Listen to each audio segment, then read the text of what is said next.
When I first learned how to do Portuguese knitting, I would just tension my yarn around my neck, which is like the very traditional way of doing it. It's very easy.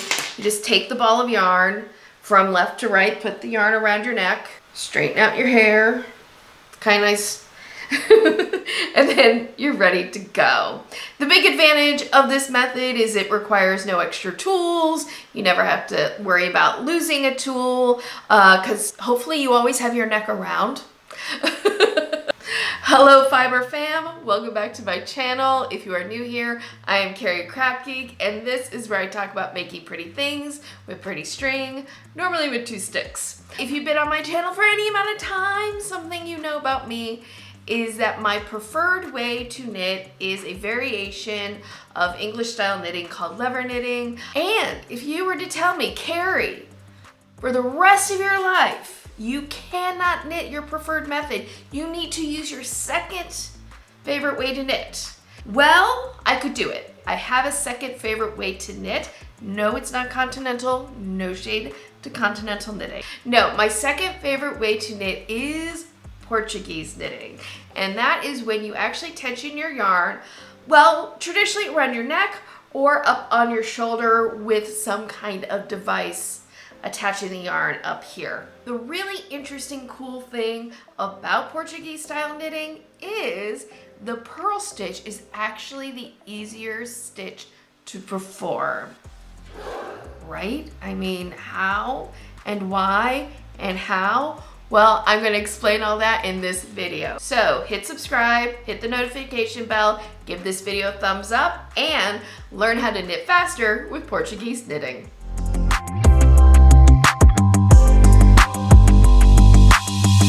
All right, I promise we are going to jump into the tutorial very quickly today. However, couple very quick points of business have to take care of. One, if there's any part of the video that you want to get to quickly, I always have timestamps down in the description box. I always hope that you will watch through the whole video at least one time, because you never know what you might learn or a funny moment might happen. You don't want to miss the funny moments. Also down in the description box, you will find a list of materials and resources and links to all the patterns that you might be seeing in the video. You will find all of that down in the description box. Some of these will have clearly marked affiliate links. If you use one of my links to do some shopping, I earn a small commission, and this helps me keep this channel going. I can buy materials for review, for demonstration, and just all the other things that go into having a viable, lively, growing YouTube channel. So if you choose to support my channel with utilizing one of my affiliate links or just leaving me a tip through a YouTube super thanks or buy me a coffee, thank you so much. It is so greatly appreciated. With all that said, let's pick up our knitting needles, let's get some yarn, and let's learn how to Portuguese knit.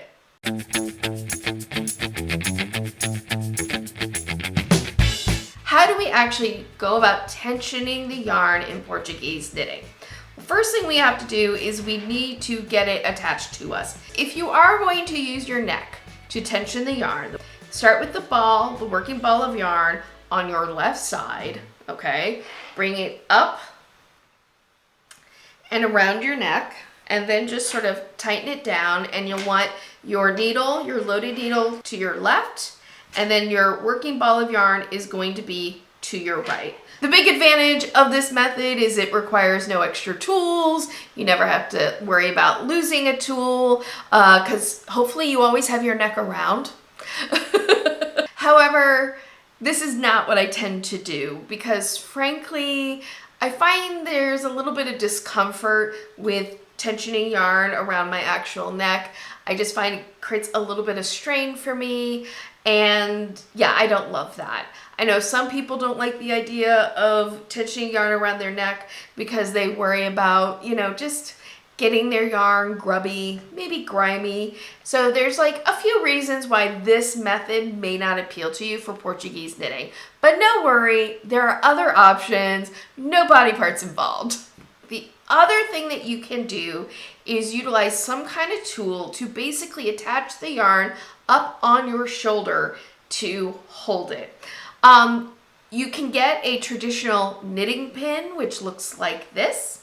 The knitting pin is just that. It's a pin with a little hook on it. The pin, you just put it in your shirt, the yarn goes over the hook, and you are ready to go.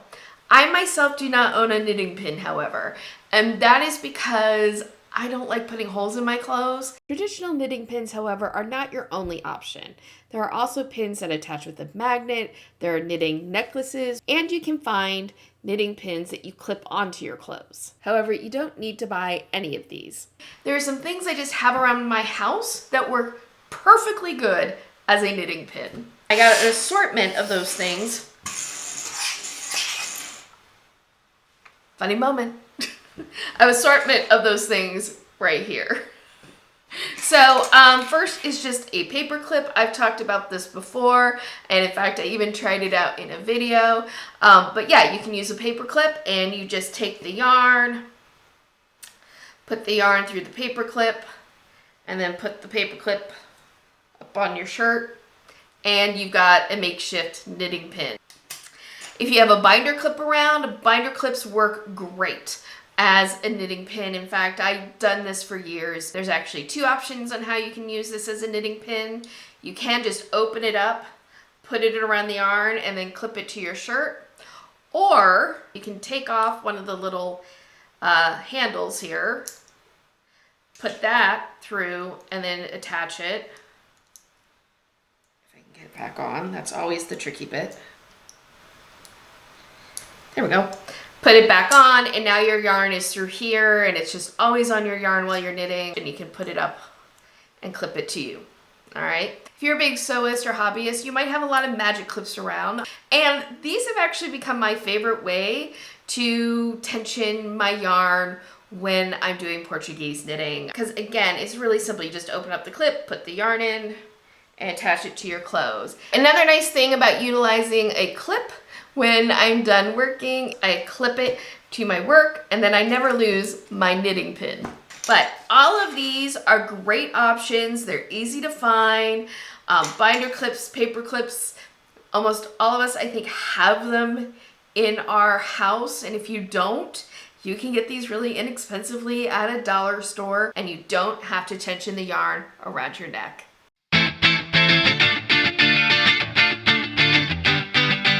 I'm not using my neck today to tension my yarn. I'm going to be using my magic clip. Again, I want my working yarn to my right. I want my loaded needle to my left. And I'm gonna just pick up the yarn, okay? And it's gonna form like kind of a triangle.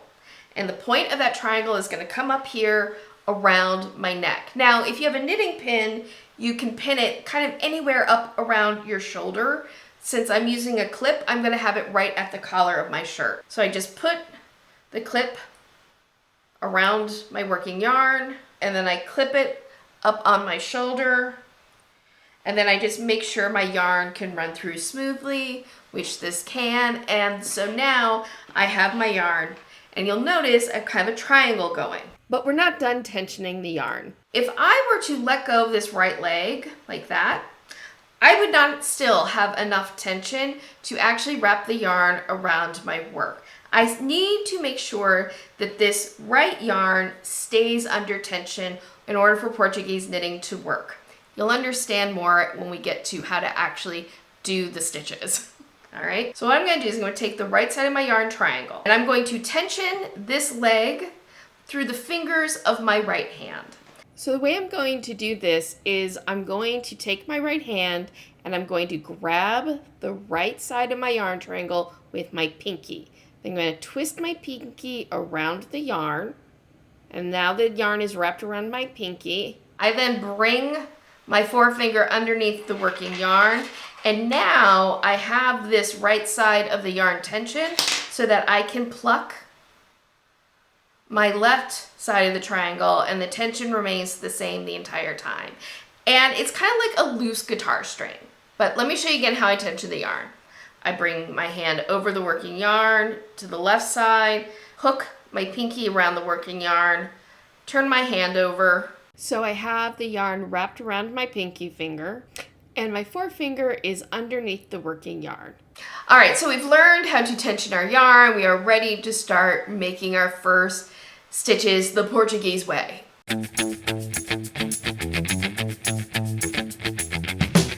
First stitch we're gonna learn is the purl stitch, because the purl stitch is easier to do in Portuguese style knitting. And the reason for that might be obvious to you. If you'll notice as you look down at your yarn triangle, the yarn is naturally towards the front of the work, right? And that's because the yarn is attached to the front of our body. So, got my yarn tension, and I'm using an overhand grip. It should look something like this. And I'm going to insert my needle into the stitch just like I would with a purl stitch. I'm going to insert my right needle through the first stitch on the left needle from right to left. So the right needle is behind the right leg and to the front of the left needle. Now to wrap the yarn, the left thumb will come under the left leg and flick the yarn over the right needle. Then I'm just going to take my right needle and I'm going to push the right needle to the back to draw the new stitch through and off. I'll do it again. Enter the purl stitch as if to purl. Use your thumb to flick the yarn over the right needle. And then use our right needle to pull the new stitch through. And when you get really good at this and really fast, this is what it starts to look like. You can see why it's important to hold that tension in the yarn, because not only are you going to have better, more even tension in your knitting, it makes flicking the yarn over the right needle really fast. So that's how we do the purl stitch. At this point, I would recommend that you just work on the purl stitch for a few days, maybe 10 to 20 minutes at a time, and get really, really comfortable with that. But if you're ready to move on to learning how to do the knit stitch, well, it's gonna be the very next chapter.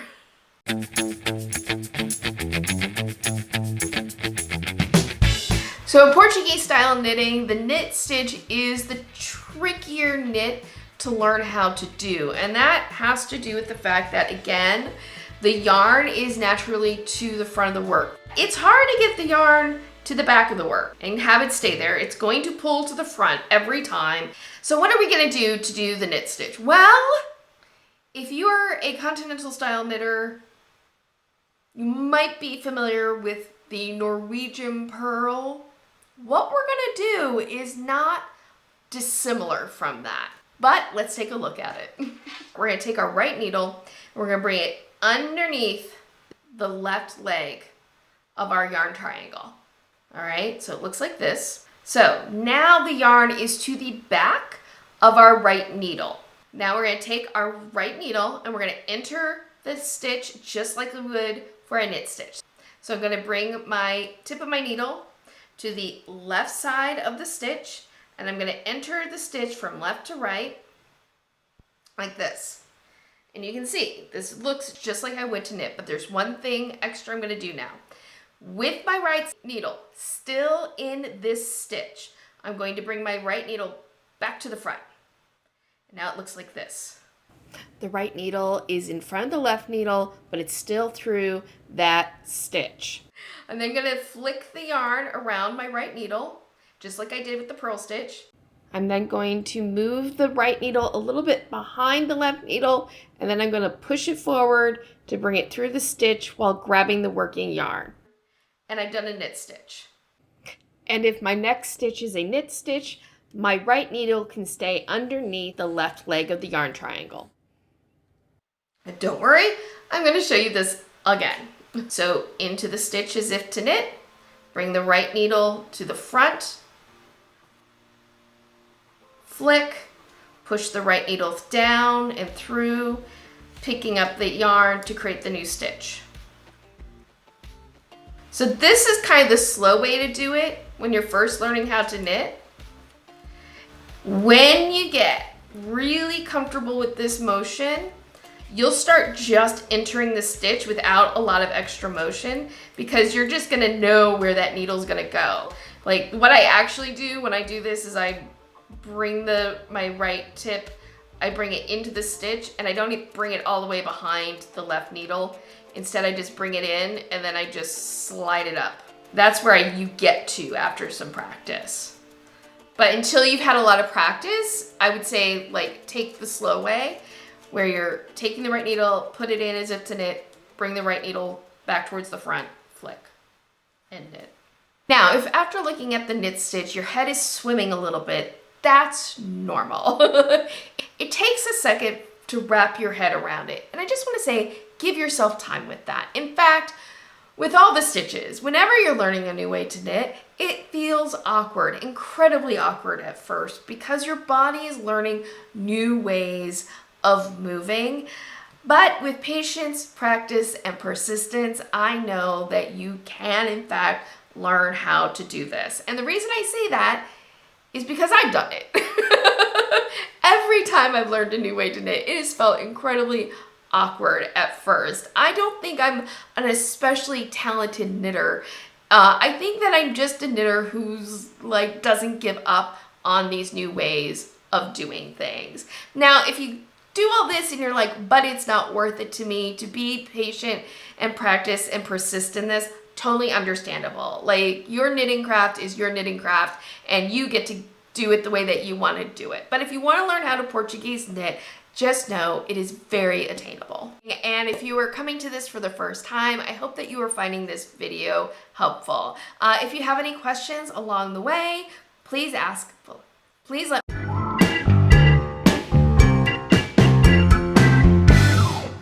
Quick tip, by the way, when you are doing Portuguese knitting, especially if you're using circular needles like I am, when you get to the end of the row, because the yarn is always to the front of the work, you want to make sure that your empty needle that's now in your left hand stays behind the work as you turn.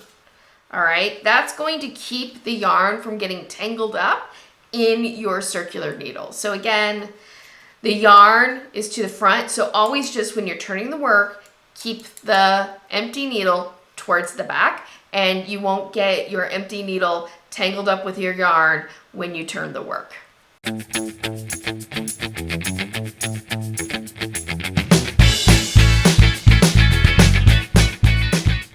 All right, so that is how you do the knit and the purl stitch in Portuguese knitting. And once you have those basics down, you can be Portuguese knitting like a champ. However, when do I utilize Portuguese knitting? Because this is not my primary way of knitting. I think ribbing is just as easy to do with Portuguese style knitting as it is with continental knitting. And I figured I'd just show you right now to prove to you that it's true. I'm gonna do 2 knit stitches. And then I pop my yarn, my right needle back over the top of my left yarn here, and then do my 2 purl stitches. Then I just move my right needle underneath the working yarn, do my 2 knit stitches. Bring my right needle back over, purl. So ribbing is really fast and really easy with Portuguese style knitting. And in fact, I'll be honest, there have been times when maybe I didn't feel like doing ribbing with English style knitting, but I didn't want to go to continental, and I went ahead and just did the ribbing in a project like a sock or a hat with Portuguese style knitting. Most of the time when I choose to do this style of knitting, it's because I'm doing stranded color work, like this hat. This hat, I actually knitted it inside out, utilizing Portuguese knitting. Oh, look at those beautiful floats. I'm not gonna get into the details of how you knit Portuguese knitting with stranded color work. That'll be a future video, but the yarn management is a dream. You will have 2 or more strands of knitting attached to you, but all the strands get flicked with your left thumb. But there's something else that's really great with Portuguese knitting and stranded color work. One of the big challenges with stranded color work is managing the tension on the floats. You've got the strands on the back of the work, inside of the hat, and the inside of the hat is actually a smaller circumference than the outside of the hat. But when you use Portuguese knitting to knit stranded color work inside out like this hat, suddenly these floats are being worked on the outside with the larger circumference. And so the floats are naturally bettered tensioned. It's like magic. So there's definitely a time and a place that I like to utilize Portuguese knitting over my beloved lever knitting. And one of the great things about knowing more than one way to knit is you get to choose what style of knitting works best for which project that you're working on. And kind of give your hands a bit of a rest from repetitive motions. I hope that you enjoyed today's video and got some useful information out of it. If so, please make sure to give it a like and share it with your other yarn wrangling friends. Liking, sharing, and commenting on videos.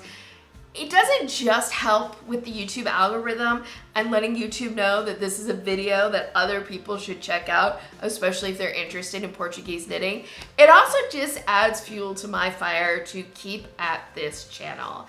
Over the years, I've just been gobsmacked, amazed, delighted by all the wonderful feedback that I've gotten. So every comment, every thumbs up just means so much to me. So thank you for all of that. If you'd like to take your support a little bit further, you can always utilize one of my affiliate links when you're choosing to do some yarn shopping or supply shopping, or you can always leave me a tip through a Buy Me a Coffee or a YouTube Super Thanks. These extra levels of support are just that, they're extra level. I'm so grateful to them, but you know, if you can't, I get it, I understand, or you choose not to, I get it, I understand. I'm just really so grateful that you are here spending this time with me. All right, that is it for me. I hope that you have a wonderful day, evening, weekend, weeknight, whenever you might be watching this. And as always, happy health and happy making. Bye.